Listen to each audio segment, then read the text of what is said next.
Hello guys, this is Prashant from Neuron. Today we'll be discussing a new project that we developed using our new Smart RF module. This is wireless control of a servo motor. Will basically be controlling a servo motor through a remote location. We'll be giving manual commands and we'll move the servo motor accordingly. Let's look at the hardware. This is a Smart RF module. This is basically based on NRF24L01 chip. It's a Nordic Semiconductor chip. That can give a throughput of up to 2 Mbps, and this module works at 2.4 gigahertz. So it's a free ISM band. Then we get around 1 megahertz frequency gap, and you can transmit up to 127 different channels. So you can basically transmit from 2.4 to 2.52 gigahertz. It can transmit at a very good data rate.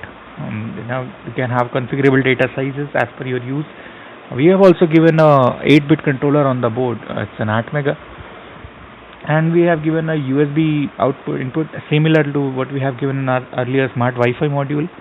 It has a battery charger similar, and it comes with our unique smart bootloader, so that you don't need a programmer to program it. So let's see on the project side. So this is how the block diagram of the system is going to work. So we'll be having a RF transmitter, and then there'll be RF receiver. So this is the wireless communication, and on the control side we'll have a controller. So the same our Smart RF has this RF transceiver and a controller, so we don't need any other hardware for that. On the drive side, we'll be directly driving a small servo. So we'll be giving a 5-volt system directly to the Smart RF, and we need a regulator and a power source. So we'll be taking power from an external charger. I recommend people who are doing this project not to use their USB to drive a servo motor, because that can damage your USB. Going ahead, we'll be seeing some servo basics. So we know how servo motor works. Basically, it's a 3-wired device where we have power signal and ground. So power and ground are basically voltages that a servo motor supplied as specified on the data sheet. The signal is something interesting. You have to provide a PWM signal to the system, normally at 50 or 60 hertz, and the width has to be specified for some particular angle.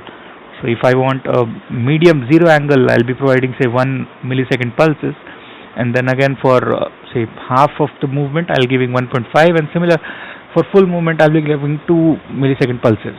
So this is the whole schematic that we'll be implementing for Smart RF. You can see it's very easy to visualize this, that there is no extra hardware required, and that's why we have developed Smart RF for guys who are not very familiar with the hardware but still want to implement something there. So you can focus more on the software side, and the hardware just becomes very simplified. And now this is the actual hardware. This is the transmitter. So you can see there's nothing attached. There's just a USB cable to the transmitter. There's a chip. There's a NRF module you can see. So the board itself is self-sufficient as a transmitter. On the receiver side also you can see, as per the schematic, there's only a servo motor and our Smart RF module. And I have powered that through external battery charger, a normal Android phone charger, so that I'm not using my USB directly to drive the servo motor. It can, as I said, it can damage your USB. So this is the basic block diagram of what data flow is going to happen. As you can see, we'll be providing a number, an integer from the PC to the transmitter. That will be through our USB, and this is what transmitter is going to get. It's just, you can see, it's basically 100 multiplied by the milliseconds that we want on the motor. I have kept this way basically to simplify. You can send any data. You can just send increment, decrement also, and the receiver can take care of what angle it has to move. Similar, transmitter receives it, and then through SPI you get the code. Then you send that to transmitter. The transmitter sends that through an RF channel. Similar, 90 and 210 as integers, and then the receiver receives, send it to the receiver controller, and it converts it into PWM. So this is how the whole logic is going to work inside the system. Okay, let's see the actual implementation of it. So I have kept 2 images. On the back I am putting the terminal that I am sending the data to, and the smaller picture is of actual servo movement.